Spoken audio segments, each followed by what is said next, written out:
अस्सलाम वालेकुम।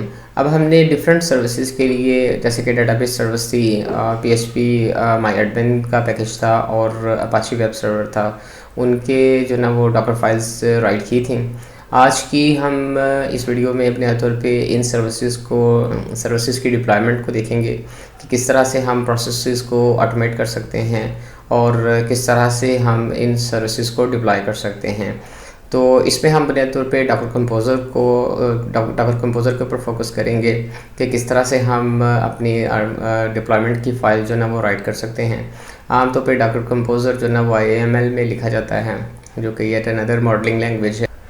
आई होप कि आप you are already familiar with YAML। अगर नहीं है तो YAML का एक ट्यूटोरियल आप उसको देख लें, तो उसके मतलब आपको इन्फॉर्मेशन मिल जाएगी।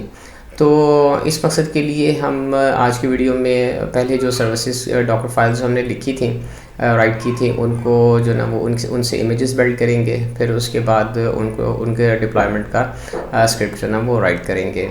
तो आइए स्टार्ट करते हैं। सबसे पहले अगर हम बात करें कि हम जो डॉकर कंपोज़र की हमने बात की है, जो YAML में लिखी जाती है, तो इसकी स्ट्रक्चर कुछ इस तरह से होती है कि इसमें बेसिकली चार जो ना वो मेजर जो ना वो टैग्स होते हैं। एक वर्जन का है, सर्विसेज का है, नेटवर्क्स का है और वॉल्यूम्स का है। वर्जन में हम कोई भी वर्जन स्पेसिफाई कर सकते हैं, जैसे कि 1.0 जो भी आप जो ना वो अपनी सर्विस को जो ना वो वर्जन देना चाहते हैं उसको आप राइट कर सकते हैं। फिर सर्विसेज के अंदर आप मुख्तलिफ सर्विसेज जो ना वो डिस्क्राइब कर सकते हैं, जैसे service A, service B, service C, service D। हमारे केस में हमारे पास जो ना हमारी DB की सर्विस है, वेब सर्वर की सर्विस है, Nginx प्रॉक्सी की सर्विस है। फिर उसके बाद हर सर्विस की कुछ एट्रीब्यूट्स होते हैं, जिसमें हम मुख्तलिफ पैरामीटर सेट कर सकते हैं। कौन सा इमेज जो है वो यूज़ किया जाएगा, कंटेनर का नेम क्या होगा, होस्ट का नेम क्या होगा, एनवायरनमेंटल वेरिएबल्स क्या होंगे अगर हमने डिफ़ाइन करने हैं, तो उनकी डिपेंडेंसीज़ क्या होंगी। इसके अलावा हम IP एड्रेस भी स्पेसिफाई कर सकते हैं कि जो गिवन नेटवर्क में कौन सा स्पेसिफिक IP एड्रेस जो ना स्टैटिकली किसी पर्टिकुलर सर्विस के कंटेनर को जो ना वो यूज़ किया जाएगा। इसके अलावा हम पोर्ट्स के ज़रिए से डिफरेंट TCP/IP पोर्ट्स को भी जो ना एक्सपोज कर सकते हैं। ये पैरामीटर्स हम हर सर्विस के कंटेनर के लिए सेपरेटली डिफ़ाइन करेंगे। फिर इसके बाद जो ना वो नेटवर्क्स की कॉन्फ़िगरेशन है कि आपने जो नेटवर्क्स यूज़ किए हैं उनकी डिटेल्स आपने स्पेसिफाई करनी है, जिसमें बुनियादी तौर पे एक तो ये कि आप ड्राइवर स्पेसिफाई करें कि कौन सा ड्राइवर जो ना वो यूज़ करेंगे। फिर IP एड्रेस मैनेजमेंट के ज़रिए से आप सबनेट भी डिफ़ाइन कर सकते हैं कि कौन सा पर्टिकुलर सबनेट जो ना किस नेटवर्क के साथ जो ना वो यूज़ होगा। फिर उसके बाद ये है कि हम जो डिफरेंट वॉल्यूम्स हम जो यूज़ कर रहे हैं उनके ड्राइवर्स भी स्पेसिफाई कर सकते हैं, कि हम इनको किस तरह से जो ना वो अटैच करेंगे। ड्राइवर जो ना लोकल भी हो सकता है। हमने मुख्तलिफ ड्राइवर्स जो ना वो वॉल्यूम्स के लिए देखे थे प्रीवियस वीडियो में। आज तो आई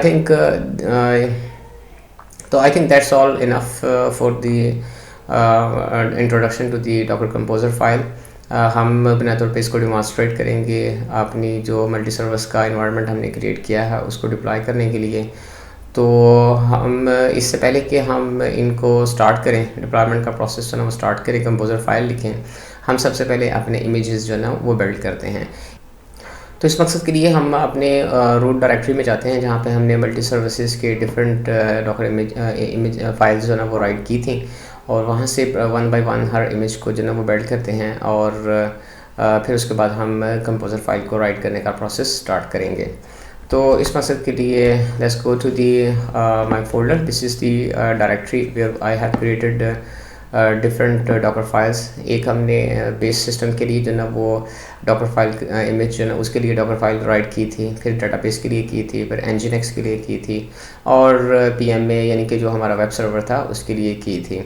इसके अलावा कुछ वॉल्यूम्स का है, हम अभी फ़िलहाल वॉल्यूम्स को यूज़ नहीं कर रहे।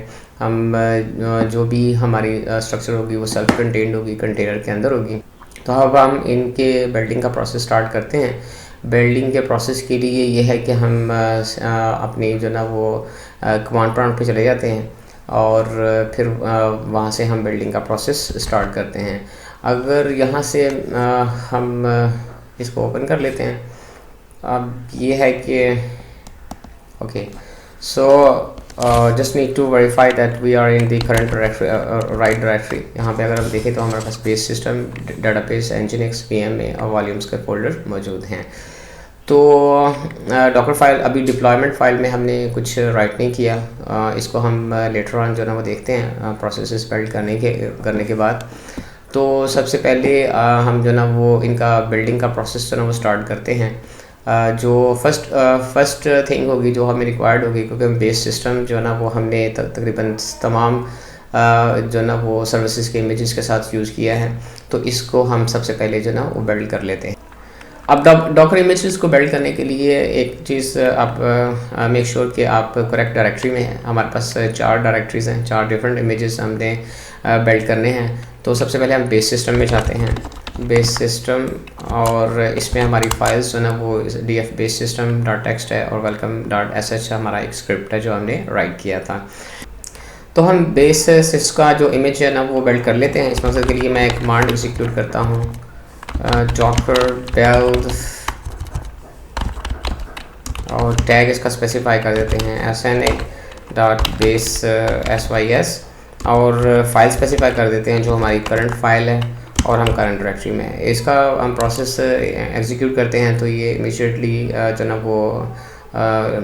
वो बिल्ड हो जाएगा। अब हम इसको वेरीफाई कर लेते हैं डॉकर इमेजेस की कमांड के ज़रिए से। तो अगर यहाँ पे देखें तो SNA बेस सिस्टम का इमेज जो ना ऑलरेडी बिल्ड हो गया है।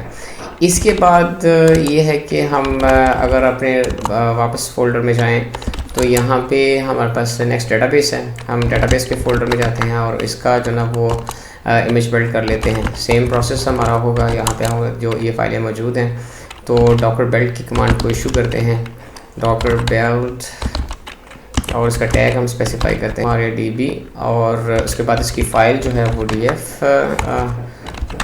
जो हमारी करंट इसमें फ़ाइल है उसको स्पेसिफाई कर देते हैं, और ये करंट डायरेक्टरी में है। तो इसको मैं एग्जीक्यूट करता हूँ, तो बिल्डिंग का प्रोसेस जो ना वो स्टार्ट होगा। ये जो पर्टिकुलर पैकेजेस और जो कन्फिग्रेशंस हमने डॉकर फाइल में राइट की हैं उनको अकॉर्डिंगली कन्फिगर करके हमारा इमेज जो ना वो जनरेट कर देगा। So that's fine, the image has been build. अगर हम डॉकर इमेजेस से इसको वेरीफाई करें तो इट शुड बी देयर। यहाँ पे आप देख सकते हैं कि MariaDB का हमारा इमेज जो ना वो बिल्ड हो गया है। इसके बाद हम अगर नेक्स्ट लाइन में देखें तो हमारे पास Nginx का है। यहाँ पर मैं Nginx की डायरेक्टरी में जाता हूँ और सिमिलर कमांड जो ना वो इशू करता हूँ, डॉकर बिल्ड, और टैग हम इसका स्पेसिफाई कर देते हैं sna.nginx, और जो फाइल है हमारी वो करंट फाइल है उसमें और करंट डायरेक्टरी में है। इसको मैं जो ना वो एग्जीक्यूट कर देता हूँ और ये बिल्डिंग का प्रोसेस जो ना वो स्टार्ट हो जाएगा। इट विल बी क्विक, जितने भी पैकेजेस जो ना वो जो रिक्वायर्ड है वो ये डाउनलोड कर लेगा। सो दैट्स फाइन। इसके बाद इसको हम वेरीफाई भी कर लेते हैं डॉकर इमेजेस की कमांड के साथ। तो ये हमारा देखें कि Nginx का जो ऑलरेडी यहाँ पे जो इमेज है वो बिल्ड हो गया है। इसके बाद हम PMA की जो ना इमेज बिल्ड करते हैं। उस मकसद के लिए मैं PMA की डायरेक्टरी में जाता हूँ और यहाँ पे हम फाइल्स देख लेते हैं कि कौन सी हैं। ये हमारे पास df PMA के नाम से जो ना यहाँ पे फाइल मौजूद है, डॉकर फाइल। तो मैं डॉकर बिल्ड की इमेज यहाँ पे भी एग्जीक्यूट करता हूँ, डॉकर बिल्ड, और टैग इसका होगा SNA, और इसको हम PMA का जो ना वो नाम दे देते हैं, और जो फाइल होगी वो बुनियादी तौर पे हमारी जो यहाँ पे करंट फाइल है उसको हम स्पेसिफाई कर देते हैं करंट डायरेक्टरी में। इसको हम एग्जीक्यूट करते हैं। It will be quickly build, यानी कि जितने भी पैकेजेस हैं वो डाउनलोड हो जाएंगे। डिपेंड्स ऑन आपकी इंटरनेट की स्पीड कितनी है, अकॉर्डिंगली जो डिफरेंट थिंग्स हैं इनको कन्फिगर करके ये इमेज जो ना वो बिल्ड हो जाएगा। अब I think the building process is almost complete. It's just unpacking to the docker. Okay, that's all. So हम इसको वेरीफाई भी कर लेते हैं डॉकर इमेजेस के ज़रिए से। अब अगर हम देखें तो हमारे पास 4 इमेजेस जो ना यहाँ पे हैं। एक तो PMA जो हमने अभी डेवलप किया, बिल्ड किया है, और दूसरा MariaDB का है, Nginx का है, और बेस सिस्टम का है। अब इन चीज़ों को बिल्ड करने के बाद ये है कि हम जो ना वो अपनी डॉकर कंपोज़र फाइल लिखेंगे। तो आइए हम कंपोज़र फाइल के लिए एक फाइल राइट करते, टेक्स्ट फाइल जो ना राइट करते हैं, जो कि YML फॉर्मेट में होगी, और उसमें डिफरेंट हमारी सर्विस की रिक्वायरमेंट्स है ना उसको हम स्पेसिफाई करेंगे। तो इस मकसद के लिए let's go back to the our root folder. यहाँ पे मैं एक फ़ाइल क्रिएट कर लेता हूँ, टेक्स्ट फाइल जो। तो इसके लिए हमने यहाँ पे सर्विसेज डिप्लॉयमेंट का एक टेक्स्ट फाइल जो है ना वो राइट कर ली है। इसको हम अपने टेक्स्ट एडिटर में ओपन कर लेते हैं और फिर इसमें हम जो डिफरेंट हमारे पैरामीटर्स हैं वो हम स्पेसिफाई यहाँ पे कर देंगे, उनको राइट करेंगे। हम यही स्ट्रक्चर जो है ना वो फॉलो करेंगे जो यहाँ पे हमने स्क्रीन पे जो है ना वो दिखाई है कि वर्जन्स, सर्विसेज, नेटवर्क्स, वॉल्यूम्स और उसके बाद आईपी एड्रेसेस वगैरह की कॉन्फ़िगरेशंस हम यहाँ पे कर देंगे। तो अगर हम इसकी फ़र्दर डिटेल्स देखें तो हमारे ये सेटअप इसी तरह से होगा। हम वर्जन स्पेसिफाई करेंगे, सर्विसेज को डिफ़ाइन करेंगे, फिर डिफरेंट किस्म के जो इमेजेस हैं उनको जो ना स्पेसिफाई कर देंगे, उनकी डिटेल्स वगैरह को स्पेसिफाई कर देंगे और डिपेंडेंसीज़ को भी स्पेसिफाई कर देंगे। तो आइए इसको हम पहले इसको राइट अप कर लेते हैं। जस्ट में इसको स्टार्ट करते हैं। यहाँ पे सबसे पहले तो ये है कि हम इसकी वर्जन जो ना स्पेसिफाई करते हैं। वर्जन जो है ना वो हम इसको कुछ भी स्पेसिफाई कर सकते हैं। फॉर एग्जांपल हमारी 1.0 है तो हम फर्स्ट सर्विसेज डिप्लॉयमेंट का स्क्रिप्ट जो ना राइट कर रहे हैं, तो हम इसको वर्जन 1.0 कह देते हैं। इसके बाद हम सर्विसेज का टैग जो है वो यूज़ करते हैं। अब हमें पता है कि हमारे पास बुनियादी तौर पे 4 सर्विसेज हैं। एक सर्विस जो है हमारे पास PM है और दूसरी सर्विस हमारे पास जो है वो इसकी MariaDB की है और उसके बाद हमारे पास एक और सर्विस है Nginx की। तो ये हमारे पास बुनियादी तौर पे 3 सर्विसेज होंगी, PMA, MariaDB और Nginx। और इसके बाद हम नेटवर्क्स का जो ना वो टैग भी यहाँ पे जो ना वो डिफ़ाइन कर देते हैं ताकि हम इसको बाद में स्पेसिफाई कर लेंगे। नेटवर्क्स के बाद हमें जो ना वो वॉल्यूम्स का भी कर देते हैं, तो वॉल्यूम्स के लिए भी हम इस तरह से इसको यूज़ कर लेंगे। तो बेसिकली ये हमारी स्ट्रक्चर है, इसी को हम जो ना वो फॉलो करेंगे। तो अब हम इनकी डिटेल्स जो ना वो इसमें ऐड करते हैं। PMA के लिए ये है कि सबसे पहले हम इसका इमेज की स्पेसिफिकेशन जो ना करते हैं कि हमने कौन सा इमेज जो ना वो यूज़ करना है। इस मकसद के लिए हमने चूँकि PMA का ऑलरेडी पैकेज जो ना वो इमेज जो ना वो जनरेट किया हुआ है, तो हम उसी को यूज़ करेंगे। फिर इसके अलावा ये है कि कंटेनर नेम क्या होगा, ये भी हम स्पेसिफाई कर देते हैं। कंटेनर नेम हमारा जो ना ये वेब सर्वर होगा, वेब सर्वर 1, यहाँ हम इसको वेब सर्वर 1 कह देते हैं। अब ये है कि हम ये भी स्पेसिफाई कर देते हैं कि हमने इसको प्रिविलेज्ड मोड में जो ना वो रन करना है। तो इस मकसद के लिए हम इसकी कमांड जो ना वो दे देते हैं privileged is equal to true. और इसके बाद हम इसका होस्ट नेम भी जो ना वो स्पेसिफाई कर देते हैं, होस्ट नेम, और इसको हम वेब सर्वर 1 ही जो ना वो इसका नाम जो ना वो दे देते हैं, web server 1। Sorry, this is the host name.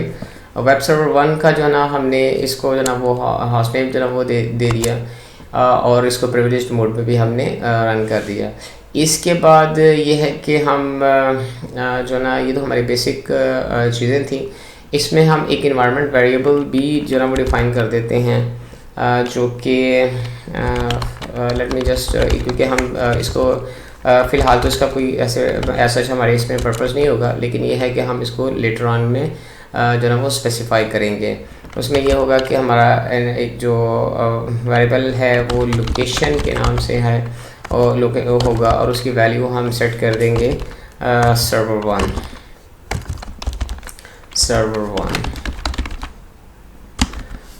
Okay, this is just for the future purpose. हम इसके लोकेशन को जो ना वो इन्वायरमेंट को जो ना वो यूज़ करेंगे लेटर ऑन। तो इसके बाद ये है कि हमने नेटवर्क्स को स्पेसिफाई करना है। डिपेंडेंसी भी जो ना वो स्पेसिफाई कर सकते हैं। डिपेंडेंसी के लिए ये है कि हम डिपेंड्स ऑन का जो है ना वो टैग यूज़ करते हैं और हमारी डिपेंडेंसी एक ही होगी जो कि बुनियादी तौर पे MariaDB की है। MariaDB यानी कि this should be up and running. उसके बाद ये है कि हम नेटवर्क्स स्पेसिफाई कर देते हैं। नेटवर्क्स में ये है कि हम सबसे पहले तो ये है कि हमारा ये जो वेब सर्वर है ये अपना पे डायरेक्टली एक्सेसिबल नहीं होगा, बल्कि ये Nginx प्रॉक्सी से कनेक्टेड होगा। तो इस मकसद के लिए हम प्राइवेट नेटवर्क से इसको कनेक्ट कर देते हैं और प्राइवेट नेटवर्क की कॉन्फ़िगरेशन भी हम उसमें स्पेसिफाई कर देंगे। तो इस प्राइवेट नेटवर्क को स्पेसिफाई करने के हम ये भी स्पेसिफाई कर देते हैं कि हम IPv4 एड्रेस क्या यूज़ करेंगे। इस मकसद के लिए हम IPv4 एड्रेसेस का 10.1.1.0 रख देते हैं। ये हमारे जो ना वो वेब सर्वर का जो ना वो IP एड्रेस होगा। और इसके बाद हम पोर्ट्स स्पेसिफाई कर देते हैं कि पोर्ट्स हम कौन सी यूज़ करेंगे। पोर्ट्स के लिए ये है कि हमने एक तो पोर्ट है हमारी SSH के लिए, इसको हम 222 जो ना वो पोर्ट यूज़ असाइन करते हैं और जो जिसको 22 के साथ जो ना 22 के साथ मैप कर देते हैं। फिर उसके बाद एक और पोर्ट जो है जो हम एक्सपोज करना चाहते हैं वो बेसिकली 80 है, वो 80 के ऊपर ही हम इसको एक्सपोज कर देते हैं। तो ये दो पोर्ट्स एक्सपोज करने के बाद जो ना वो इसकी कॉन्फ़िगरेशन जो ना वो ऑलमोस्ट कंप्लीट हो गई है। हमने अगर यहाँ पे देखें तो यहाँ पे अगर हम इसको ज़रा बड़ा कर लेते हैं, इमेज को स्पेसिफाई कर दिया है, container name, privileged, host name, environment के कुछ वेरिएबल्स हमने डिफ़ाइन किए हैं। इसके बाद सिमिलर सेटिंग्स जो ना वो हम MariaDB के लिए पीछे स्पेसिफाई कर देते हैं। MariaDB में यह है कि इमेज जो ना वो हमारा अपने तौर पे sna.mariadb होगा, इसको हम स्पेसिफाई कर देते हैं। और कंटेनर नेम जो है वो हम इसको जो ना वो अपना डेटाबेस सेट कर देते हैं, डेटाबेस। और ओके यहाँ हम इसको बने तौर पे MariaDB ही इसको क्या कह देते हैं, या let's set it to the database.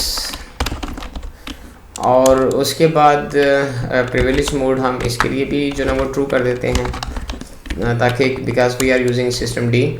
और उसके बाद होस्ट नेम जो है इसका, उसको तो हम MariaDB सेट कर देते हैं। और इस कॉन्फ़िगरेशन के बाद हमें यहाँ पे ऐसा कोई जो ना वो वेरिएबल नहीं चाहिए, वो हम इसको स्किप कर देते हैं, यानी कि इन्वायरमेंटल वेरिएबल्स नहीं किया। और इसके अलावा इसकी डिपेंडेंसी भी कोई नहीं होगी, तो लिहाजा हम इसको नेटवर्क्स को जो ना वो डिफ़ाइन कर देते हैं। नेटवर्क्स में ये होगा कि ये प्राइवेट नेटवर्क के साथ जो ना वो कनेक्ट होगा, तो यहाँ पे स्पेसिफाई कर देते हैं। इसके अलावा जो इसका जो IPv4 एड्रेस होगा वो भी हम स्टैटिकली एलोकेट कर देते हैं, जो कि हम 10.1.1.20 को जो असाइन कर देते हैं इसको। जो पोर्ट्स हमने एक्सपोज करनी है वो स्पेसिफाई कर देते हैं। पोर्ट्स में हमारे पास पहली पोर्ट तो जो है वो बने तौर पे SSH की है। अब चूँकि हमने 2222 ऑलरेडी यूज़ की है, तो हम 3222 जो है ना वो उसको 22 के साथ मैप कर देते हैं। और इसके अलावा जो हमारी एक और पोर्ट है 3306, इसको हम 3306 के साथ ही मैप कर देते हैं।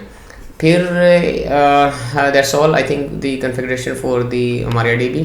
अब Nginx में ये होगा कि हम सेम स्पेसिफिकेशन इसकी भी स्पेसिफाई कर देते हैं, SNA। और हमें पता है कि हमारे पास इसका Nginx का जो ना इमेज ऑलरेडी मौजूद है, तो इस कंटेनर नेम इसका हम स्पेसिफाई कर देते हैं। कंटेनर नेम इसका होगा बेसिकली वेब प्रॉक्सी। और इसके बाद to avoid any issues we just make it contiguous। Privileged mode को हम जो ना वो ट्रू सेट कर देते हैं। और जो होस्ट नेम है वो हम इसका स्पेसिफाई कर देते हैं Nginx, दैट्स ऑल। और इसके बाद नेटवर्क्स जो ना वो ये जो ना वो प्राइवेट नेटवर्क के साथ जो ना वो कनेक्टेड होगा, तो हम इसको भी स्पेसिफाई कर देते हैं। और इसका IPv4 एड्रेस जो है वो हम अपने तौर पे 10.1.1.30 कर देते हैं। इसके बाद ये है कि हम पोर्ट्स को भी देख लेते हैं कि पोर्ट्स हमने जो इसमें एक्सपोज कर जो ना वो राइट करनी है, उसमें पहली हमारी पोर्ट तो जो ना वो SSH के लिए होगी। हम 422 यूज़ करते हैं और इसको 22 के साथ मैप कर देते हैं। फिर इसके अलावा जो ना वो हम एक और पोर्ट जो ना एक्सपोज करना चाहते हैं 8080 और इसको 8 के साथ मैप कर देते हैं। बेसिकली ये कि जो हम इमेजेस जो ना वो जो हम वेब इंटरफेस से एक्सेस करना चाह रहे होंगे वो हमारे 8080 के साथ जो ना वो एक्सेसिबल होगा, तो इसको हमने Nginx के पोर्ट 880 के साथ जो ना वो मैप कर दिया है। अब ये है कि हमें इसके अलावा तो इसमें और कोई कॉन्फ़िगरेशन जो ना वो नहीं चाहिए, डिपेंडेंसीज़ जो ना वो नहीं चाहिए, लेकिन इसकी एक डिपेंडेंसी हमें जो ना वो डिफ़ाइन करनी चाहिए, जो कि ये है कि हमारा जो वेब सर्वर है इट शुड बी अप, यानी कि पीएम में जो सर्विस है it should be up. Otherwise तो यानी कि वो फ़ायदा नहीं होगा Nginx का जो ना अगर हम इसको रन करेंगे कि अगर वेब सर्वर रन नहीं कर रहा। अब वेब सर्वर जो ना वो डेटाबेस पे रन करता है तो ये डिपेंडेंसी जो ना वो तकरीबन एम जस्टिफाई हो जाएगी। इसके बाद ये है कि सर्विसेज के बाद जो ना वो हम नेटवर्क स्पेसिफाई करते हैं। हमने प्राइवेट नेटवर्क जो ना वो यूज़ किया है, तो प्राइवेट नेटवर्क की कॉन्फ़िगरेशन भी हम जो ना वो स्पेसिफाई कर देते हैं। सबसे पहले भाई ये तो है कि इसका ड्राइवर जो ना वो हम भी ब्रिज जो ना वो यूज़ करेंगे, और इसकी जो IPM जो है ना अगर हम देखें तो IPM में हमें जो चीज़ें चाहिए वो कॉन्फ़िग है। कॉन्फ़िग में हम बुनियादी तौर पे जो इसका सबनेट है वो स्पेसिफाई कर देते हैं। सबनेट इसका जो ना वो होगा बेसिकली यहाँ पे स्पेसिफाई कर देते हैं 10.1.1.0/24। That's all. इसके बाद ये है कि हमारे पास जो ना वो वॉल्यूम्स हम कोई ऐसा यूज़ नहीं कर रहे, तो इस कमांड को हम बेसिकली रिमूव ही कर देते हैं। तो ये हमारी डिप्लॉयमेंट का प्रोसेस जो ना वो कंप्लीट हो जाएगा। हम प्राइवेट नेटवर्क के लिए जो ना 10.1.1.0/24 को यूज़ कर रहे हैं, और इसके अलावा जो इसमें लोकेशन का वेरिएबल है ये भी हमने यूज़ किया है। इसको हमने क्यों डिफ़ाइन किया है ये बुनियादी तौर पे हम लेटर ऑन इसको डिस्कस करेंगे। तो ये हमारी जो ना वो डॉकर कंपोज़र की कॉन्फ़िगरेशन से हमने इनको जो ना वो मुकम्मल कर दिया है। Nginx प्रॉक्सी के लिए भी जो ना वो यूज़ कर दिया, मुख्तलिफ पोर्ट्स जो ना वो यूज़ किए थे, और इसके साथ ही जो हमारा जो बेसिकली ये जो डॉकर कंपोज़र की सर्विस डिप्लॉयमेंट की फ़ाइल है वो तकरीबन कंप्लीट हो गई है। इसमें कुछ चीज़ें हमने मिस कर दी हैं, वो अगर आपको रिक्वायर्ड है तो वो आप उसको राइट कर सकते हैं। और इसके बाद ये है कि सर्विसेज की डिप्लॉयमेंट के लिए एक और चीज़ जो ना वो इम्पॉर्टेंट है, वो ये है कि चूँकि हम कंटेनर इन्वायरमेंट में काम कर रहे हैं तो कुछ चीज़ें ऐसी हैं कि जिनको हमें जो ना वो चेंज करना पड़ेगा, क्योंकि वो सर्विसेज इस तरह से रन कर रही होती हैं कि उसमें बाय डिफ़ॉल्ट कुछ ना कुछ कॉन्फ़िगरेशंस हमें करनी पड़ती है। तो फॉर एग्ज़ाम्पल डेटाबेस में हमें जो ना बाइंड एड्रेस जो ना वो चेंज करना पड़ेगा, और ये हम स्क्रिप्ट के ज़रिए से करेंगे। जो वेलकम स्क्रिप्ट हम रन कर रहे थे उसी के ज़रिए से जो ना करेंगे। इसके अलावा ये है कि हमें आमतौर पर अगर हम एडिट को जो ना एडिटर इसमें कंटेनर के अंदर ही जो ना फाइल्स को चेंज करना चाहते हैं तो हमें विम का पैकेज भी इंस्टॉल करना पड़ेगा। ये विम का पैकेज आप डॉकर फाइल जो बेस इमेज था उसमें भी ऐड कर सकते हैं, आप स्क्रिप्ट के ज़रिए से भी राइट कर सकते हैं।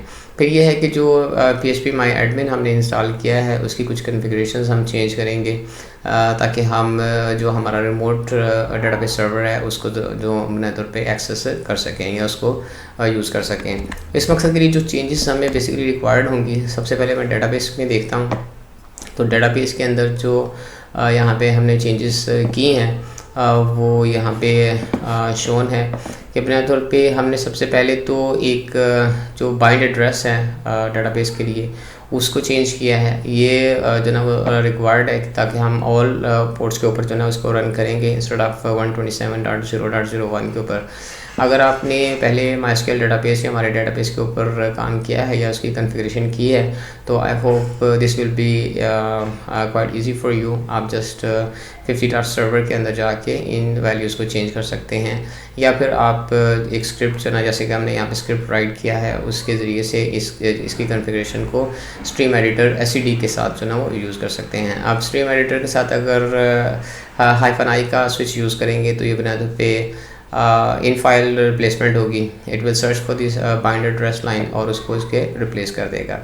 फिर इसके बाद ये है कि जो हमारी जो वेब सर्वर की कॉन्फ़िगरेशन है उसमें भी हम कुछ जो है वो देख लेते हैं कि हमारी जो वेब सर्वर में जो स्क्रिप्ट में हमने कुछ चेंजेस किए हैं वो बुनियादी तौर पे इनको मैं यहाँ पे ओपन कर लेता हूँ। वेब सर्वर में बुनियादी तौर पे सबसे पहली बात तो ये है कि हमारे पास एक PHP my admin की सैम्पल कॉन्फ़िगरेशन फ़ाइल जो है वो दी होती है।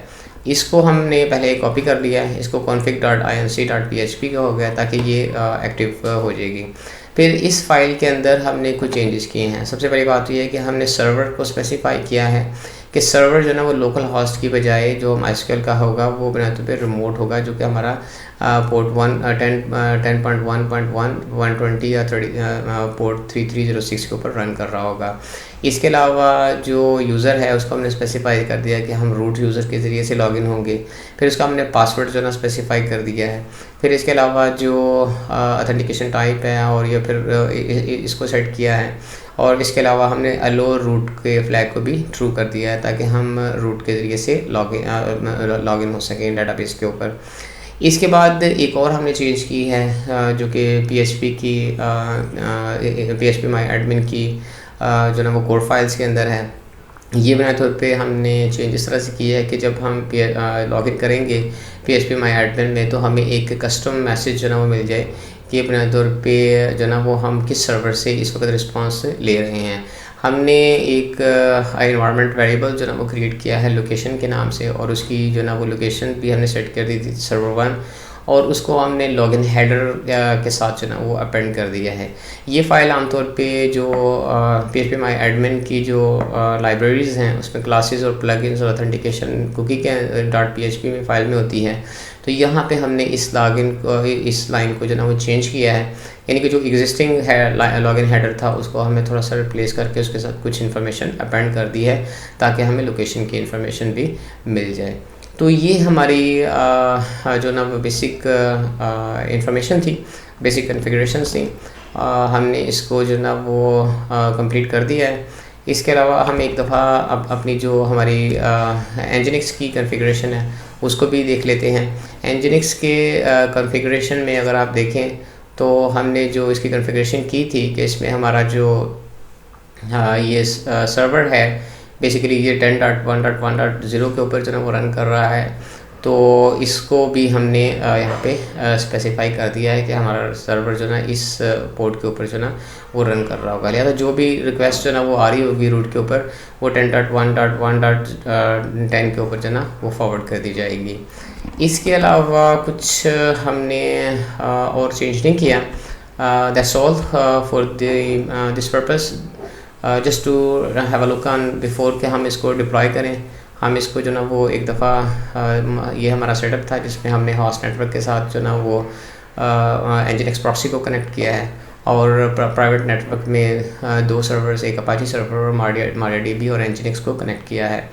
लेटर ऑन नेक्स्ट वीडियोस में हम फर्दर 1-2-3 जो ना वो अपाची सर्वर्स को ऐड करेंगे जो कि बेसिकली इसी की एक इंस्टेंसेस होंगी, मल्टीपल इंस्टेंसेस होंगी। वेरिएबल उसका हम एनवायरनमेंट वेरिएबल्स का नाम 1 2 3 रख देंगे ताकि हम आइडेंटिफाई कर सकें कि हम किस वेब सर्वर से रिस्पांस ले रहे हैं। ये बुनियादी तौर पे चीज़ें हम अपने लोड बैलेंसिंग के पार्ट में जो ना वो कवर करेंगे। फ़िलहाल हम जो ना वो अपने इन सर्विसेज को डिप्लॉय करते हैं। अब डिप्लॉयमेंट के लिए कि हम अपनी बेस डायरेक्टरी में जाते हैं जहाँ पे हमने जो ना वो अपना कंपोजर फाइल का जो ना वो स्क्रिप्ट राइट किया था। तो जो कमांड इसको सर्विसेज को डिप्लॉय करने के लिए होती है वो डॉकर कंपोज की है, और इसके बाद हम इसकी फ़ाइल जो ना वो स्पेसिफाई कर देते हैं services deployment.yml, और इसके साथ ही जो ना वो हम ये स्पेसिफाई कर देते हैं कि this services needs to be up. Okay, तो ये हमारी जो ना सर्विसेज अब अप हो गई हैं। आप इसको देख सकते हैं कि हम तीनों की जो बेस सर्विस था वो भी क्रिएट हो गई है, जो कंटेनर था बेसिकली टॉप लेवल के ऊपर वो भी क्रिएट हो गया है, नेटवर्क भी क्रिएट हो गया, डेटाबेस सर्विस भी जो ना रन कर रही है, वेब सर्वर 1 भी रन कर रहा है, और वेब रिवर्स प्रॉक्सी जो ना वो हमने जो क्रिएट की थी Nginx के साथ वो भी रन कर रही है। अब इसको हम अपने डॉकर कंटेनर के ऊपर भी देख सकते हैं। यहाँ पे अगर देखें तो ये हमारे इमेजेस हैं जो हमने इमेजेस बिल्ड किए थे, दे आर ऑलरेडी देयर। तो इसके अलावा जो हमारे कंटेनर्स हैं वो यहाँ पे देखें, मल्टी सर्विसेज का जो ना हमारा कंटेनर था जो हमने उस डायरेक्टरी से लिया था डेटाबेस सर्वर्स को हम रन कर रहे थे, वेब सर्वर 1 को रन कर रहे थे, वेब सर्वर प्रॉक्सी को रन कर रहे थे। अब ये तीनों सर्विसेज आप पे हैं। हम बुनियादी तौर पे हमारी जो इसको टेस्ट कर सकते हैं।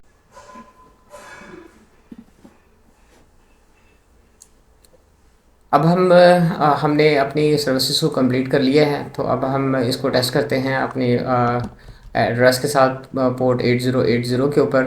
तो यहाँ पे मैंने टाइप किया है लोकल हास्ट 8080, तो इसको मैं एंटर करता हूँ। तो यहाँ पे we are able to access the PHP my admin. यहाँ पे आप देख सकते हैं कि जो ना जितने भी डेटाबेस हैं हमारे, जो जो चीज़ें रिक्वायर्ड हैं वो सारी के सारी यहाँ पे मौजूद हैं। तो इसके अलावा इंफॉर्मेशन बेस भी है। हम कुछ एरर्स अभी आ रहे हैं जो कि most probably due to proxy है। हम जब लोड बैलेंसर की कॉन्फ़िगरेशन करेंगे तो इसको हम इनको फिक्स करेंगे। So that's all for the testing purpose. हमने मल्टीपल सर्विसेज को टेस्ट किया। अभी हमने एक बात की थी कि हम SSH को यूज़ कर रहे थे। हमने SSH की कॉन्फ़िगरेशन की है। हमारी पोर्ट 2222 और इसके अलावा 422 जो ना वो ऑलरेडी जो ना वो हम उनको SSH की पोर्ट के साथ मैपिंग की है।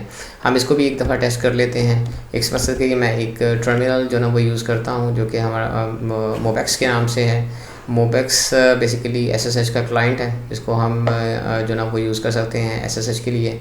पहले इसमें जो ना एक सेशन जो ना वो क्रिएट करता हूँ SSH के लिए, जो कि हमारे जो वेब सर्वर है उस पर जो ना वो एक्सेस करेगा। अब हॉस्ट इसमें हमारा लोकल हॉस्ट ही होगा, और जो पोर्ट रूट के ज़रिए से हम लॉगिन करेंगे, हमारी पोर्ट जो ना वो 2222 होगी।